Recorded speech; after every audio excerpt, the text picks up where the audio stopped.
Making videos during this weather absolutely sucks because my phone will guaranteed overheat. And fortunately, it hasn't quit on me, but occasionally that one screen that reads that you need to let your iPhone cool down before you can use it again, that has shown up for me a couple times. And I'm always thinking, darn, will I ever see the iPhone is too cold message? I've never seen that one, but I'm sure it's gotta be there somewhere. It's miserable. I don't understand the people who love the hot weather. You may say you love the hot weather, but maybe you're always under the AC or in places where you can find a good shaded area or something. There is no way anybody can look at me and dead in the eye tell me I love 110-degree weather. You're lying. So let's continue. Is that when you're being pushy, people don't like it. They're not going to want to come back because they know, oh yeah, the people in that store are super, super pushy and like they won't just let me shop. Not to mention the sales were not like, oh, the more sales you make, the more money you make. No, it was literally just based on the fact of like. That is something that has always bothered me about this element of let's make more sales. At least depending on your management, if we make more sales, it is possible that maybe we'll have a better employee party, like say for the holidays, maybe we get to try some product or something like that, activities that are revolving around giving things to employees. But it doesn't mean that I get paid by commission. Like, as a cashier, I have no doubt in my mind I have processed over $1 million on my register. But that doesn't mean that, say, if this week I have processed, I don't know, 100,000, that somehow that is going to reflect on my paycheck as a little extra, a little boost. And say my brothers and sisters over there in the grocery department, just because they're stocking stuff quickly and breaking down pallets and all that by a certain time frame, it doesn't translate into us actually taking home more. And that's why I feel like you gotta get to the point where you are specialized enough in your job to where you can do it well with minimum input, but you also work your way up with your skill to where the job doesn't feel like you're working anymore. When you're new, you feel everything. You feel the weight of product, you feel the pressure of not knowing the codes or how to operate the register and stuff. So yeah, it definitely makes your head hurt and feel like it's stretching and things. But after you become specialized at what you're doing, I think you need to catch yourself and slow down here and there, because that's the problem I'm having. I am so, you could say, saturated by the job, so specialized at it, that I don't know how to work slower. And if I attempt to slow down, it actually messes up my focus, my concentration. Oh, if you're good at selling, when there was no benefit from it at all. I got a lot of respect for retail workers. I look at it as if I work harder, that means the bosses, the managers I don't see in person, they get to take better vacations. Because I'd be damned if I just had a terrible shift. I'm ready to go home and I've been here for 9 hours, and then the lady gonna get to the register. Oh, it doesn't have a price tag, so it must be free, right? Oh my God, I hate those stupid reactions. Like sometimes I'll take an item and I'll flip it over because it's not scanning, and maybe it's because there's a wrinkle on the barcode or the something peeled a little bit, and then I start typing it, and as I'm typing it, despite me typing it pretty fast, they'll make the comment of it must be free. And what I do is, after I'm done typing it, I look at the screen and I set it aside and I just keep going. I don't engage with them, I don't reply to them, I don't entertain them. And if they for some reason say, you hear what I said, I'll be like, I heard you, and that's it. I am the most NPC cashier you could probably ask for in your day. I'm pretty similar to self-checkout. If I'm being replaced by self-checkout, why wouldn't I interact like self-checkout? Hey, how are you? Thank you for shopping. Come back. Get out the store before I jump across the counter. Hi, hello, I'm Shelby and I work at a grocery store. If you, like me, have worked in retail forever and ever, you know that one thing about working retail is you hit the point where you're almost at the end of your shift and you're just all peopled out. And lo and behold, what happens to me today? But the peopleiest of people asks me all the questions. It all starts with I'm stocking in a section that is not the one that she is looking for. And she asks me where the frozen gookie is. She said, the frozen gookie, I don't know how to say it. I said, oh, the gnocchi? I can show you. So then I take her over and I show her the one that she wants. The one that she wants, because Oh my God, she sounds exactly like a manager of a department that we have, and she's been there for like 2 years longer than me. She sounds exactly like Mrs. Ma'am over here. I should show her this. bunch. And then she says, these can be microwaved, right? And I flip it over and I look at the instructions. I say, sure can. And she says, okay, and what else can be microwaved? Man, this is the freezer section of a grocery store. I'd say 95%. Maybe not the raw meat. I don't know how big your microwave is. I bet you could do a pizza if you try hard enough. I don't know. So then what else can be microwaved? I said most of it. So then she asks, and I start showing her stuff, right? I'm like, well, here's the things that I have tried, that I have microwaved, yeah? And mind you, I am picking out the items, I'm flipping it over, I'm going, yep, that can be microwaved, and then I pass.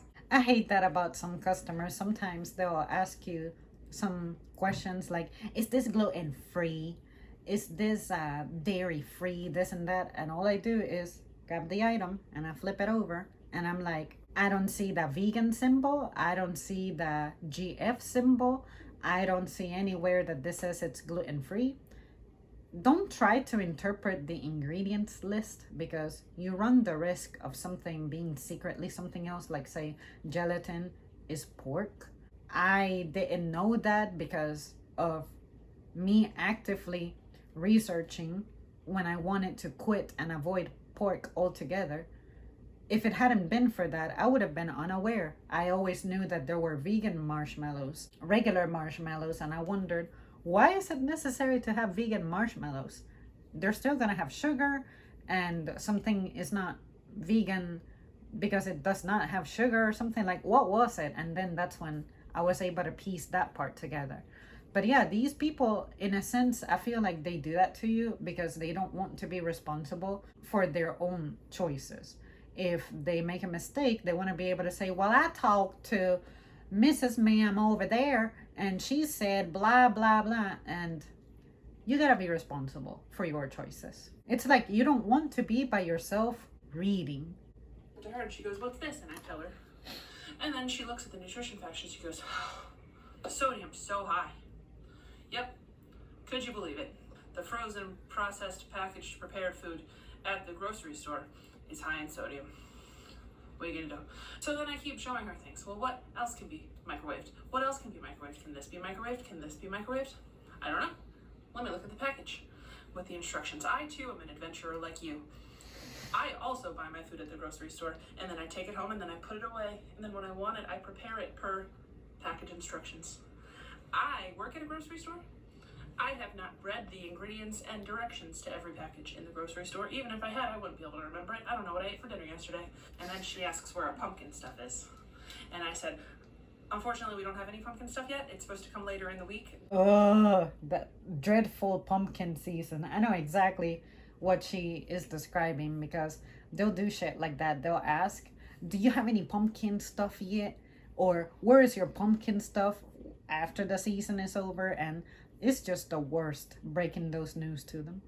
We're not there yet. The only thing we have is pumpkin bagels, pumpkin cream cheese. Oh, well, where are the pumpkin bagels and the pumpkin cream cheese? So then I take her to where the bagels are. Whoops, we're out of pumpkin bagels. News to me. I didn't know that. It's Sunday at a grocery store. Guess it makes sense. Oh, no, ma'am, we're out of pumpkin bagels. But I have the cream cheese over here. Oh, I don't need that. I have plain cream cheese at home. Well, then why did you ask for it in the first place? Anyway, what other kinds of bagels do you have? So then I show her the other kinds of bagels. Sesame, cinnamon raisin, plain, you know, it's a grocery store.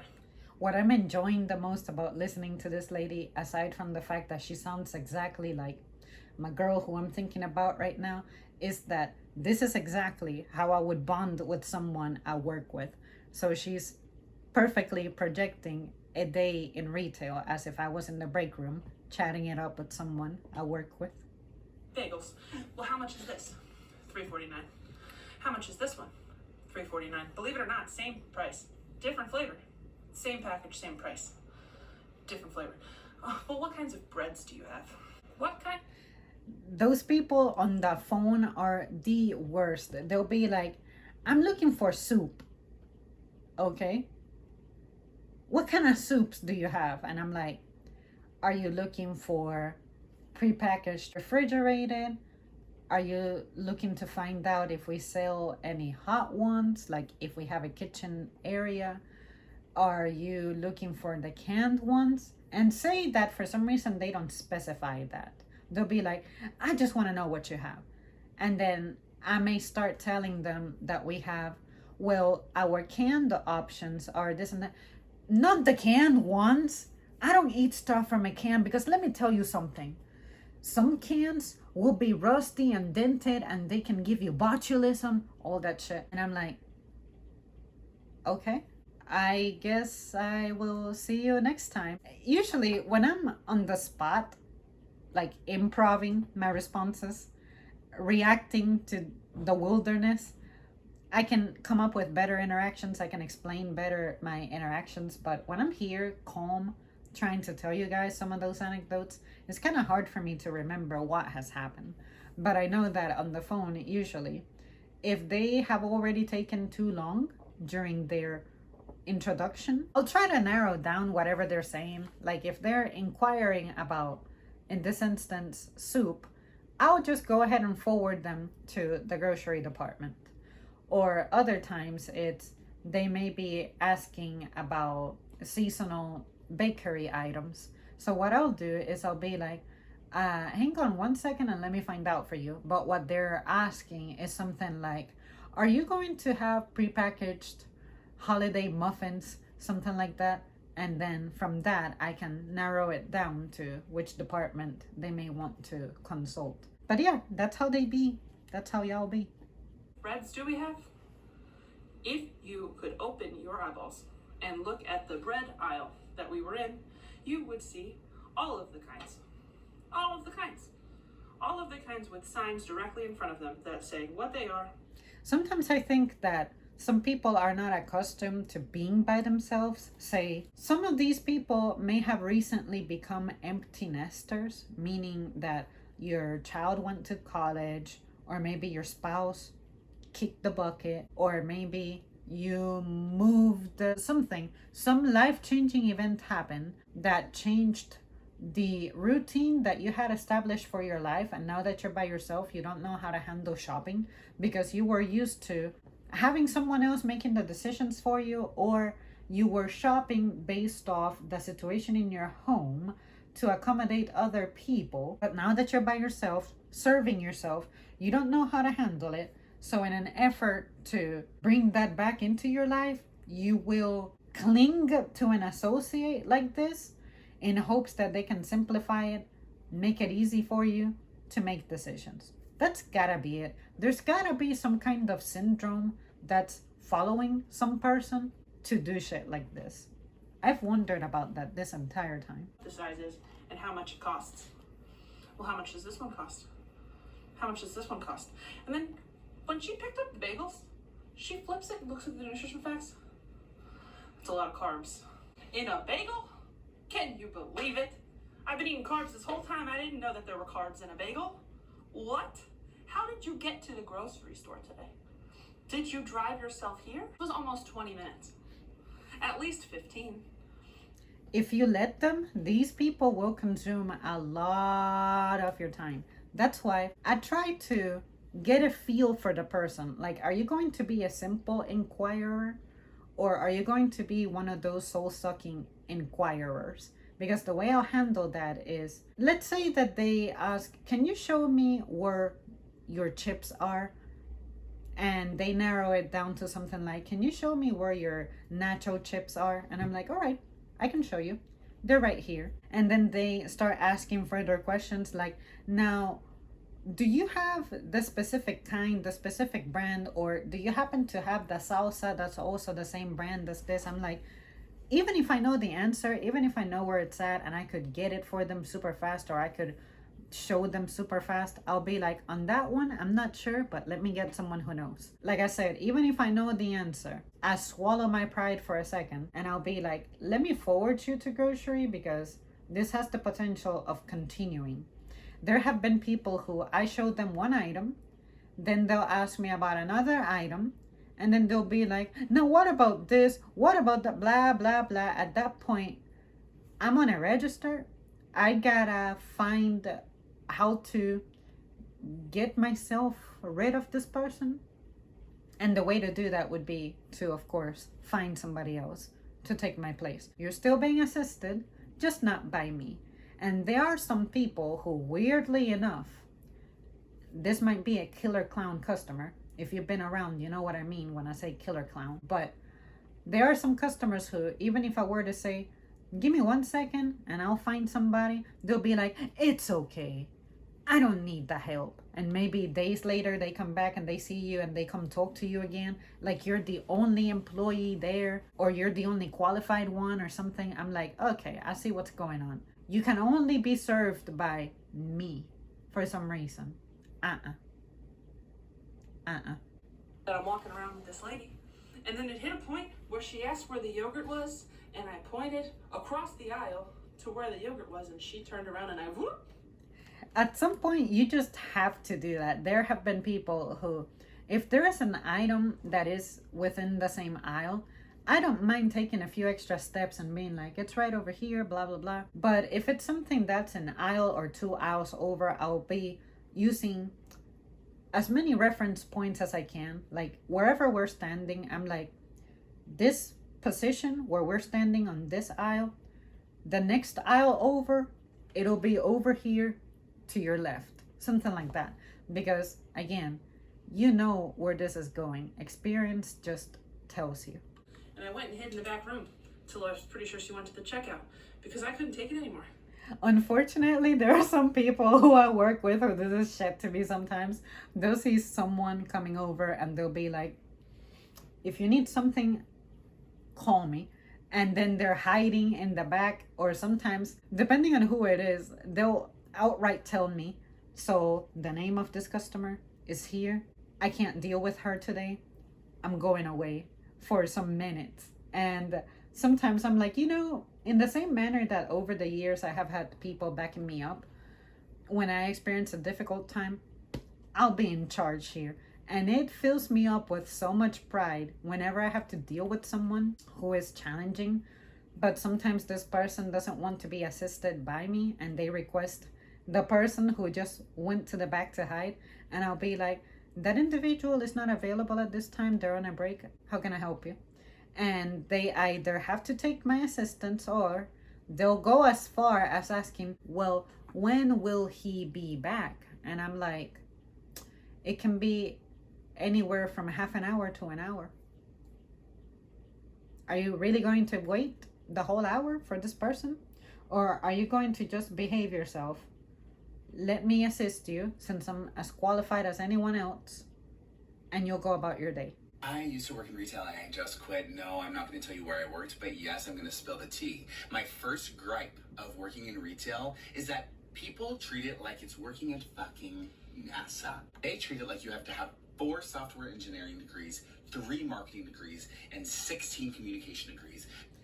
I agree with this a little bit from the perspective of you have to know about software engineering whenever you're trying to troubleshoot a computer problem and you're working with someone who's new. By extension, if someone needs to use a promotion that's only available online through their phone and they dead ass don't know how to work their phone, sure, I feel like I'm putting on my university cap on. Other times, I feel like the thing we encounter the most is when they bring a lot of food items that this person is inquiring about because they have diet restrictions.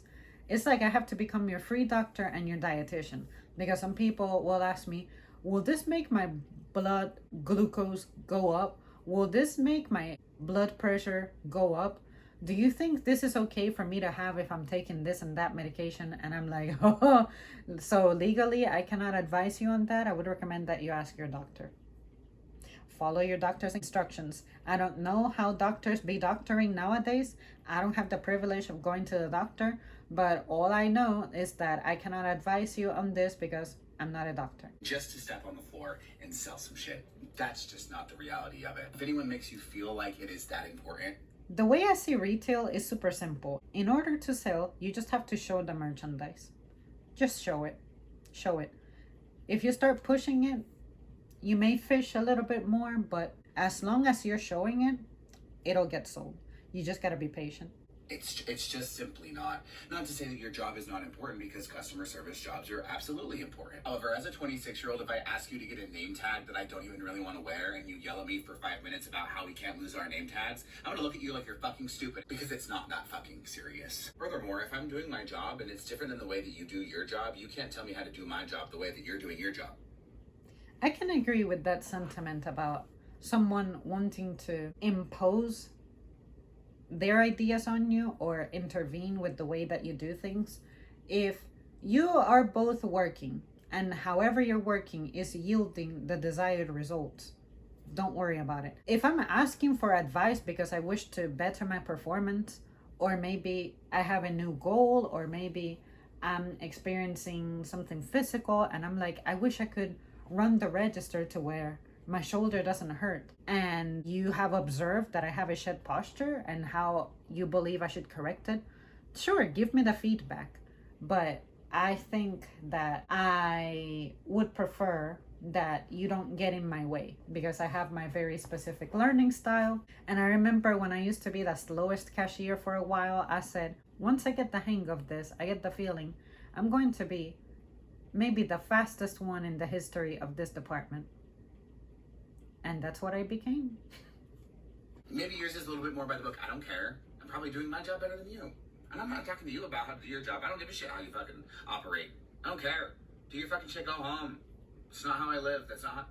I ain't gonna front. I know I'm arrogant and very prideful, but this guy definitely beat me with his remarks. I vibrate, okay? I'm not concerned about you. And everyone in retail is so concerned about, like, what, like, on page 45 of the code of conduct. I'm like, shut up. Like, shut up. Be a good person. Get your job done. Do it efficiently. Do it correctly. It doesn't fucking matter. I get a feeling that this is an individual who does not take very kindly to there being a lot of structure and order. Dress code, I do believe it's something a little silly. It's something that I think we should have a little bit more freedom with, but I also understand why we don't have too many freedoms, because I know that there are some people who, when they're not on the clock, their freedom is questionable. But when it comes to like code of conduct and stuff, there are some things that I can agree with him are a little silly, if you ask me. But if it made it to the code of conduct, it's because a problem led to that. And sometimes I feel like you need to spend just a little bit of extra time, especially being open to getting feedback and coaching from a manager. No matter how old you get or how much experience you have in this industry, or as a worker, or really any industry, anywhere you go, there's always something you can learn. There's always good advice and everything. Let it be safety protocol, let it be instructional guides, let it be warning labels. There's always something that maybe it's a little tiny detail that you may learn that you never considered before. And codes of conduct, let's face it, the landscape has changed. When my mom was my age working, they did not have concerns with things like inclusivity and the different communities that we have now, all those little details that we have to consider now. Like I said, there's something everywhere you can learn a little something from. Be open to the opportunity. Working a retail job changes a person, bro. I never used to be like this. I put in 2 years of service in the Winners Battalion, bro. I left with scars on my back. Nightmares every night. Do you have the shirt in the back? No, Melissa, I don't have the fucking shirt in the back. Check the Goodwill. One guy thought I was lying about my name. He thought my name tag was fake. What the fuck about Winners tells you that this is a psychiatric hospital? That's where you need to be, bro. And that is the end of this video. When it comes to names, I wish that I could completely invent a name. Technically I could, but I just decided to give myself a mini nickname that's still very obviously very similar to my name. But when it comes to certain names, I think that some people try to make something out of nothing. There are people who will sit there and argue with how you spell your name or how you pronounce your name and all that, and I sincerely don't have the time to entertain that. Well, there you guys have it. Those were my opinions on these individuals expressing themselves about their retail experience. This was really nice. I thoroughly enjoyed this. I spent all day making this video because although it's only a 20-minute compilation, it takes me a little longer to go through it and think about it, share my thoughts, put my thought together. But this was a really good brain exercise. I felt how I was already in a good mood, but this helped uplift my mood even more because it's nice to be understood. Sometimes I feel like we are belittled and degraded, debased so much about our job because it's entry level and it's easy and simple, therefore it's not valuable, that I think people miss out on the opportunity to recognize that any kind of job in which you are serving is very good and important for your character, but also for society as a whole.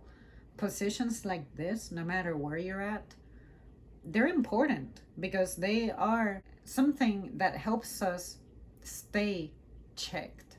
Our behavior, our conduct, how we're thinking, how we're organizing ourselves, how we're spending money, how we're interacting with others. Those little details matter. And I feel like when you have a position like this and you run into so many different kinds of people with different backgrounds and behaviors and all that, it is a window at looking outside of yourself, but also a good reflection of yourself as well. And there's always something for you to get out of this. Okay, that's it. Bye.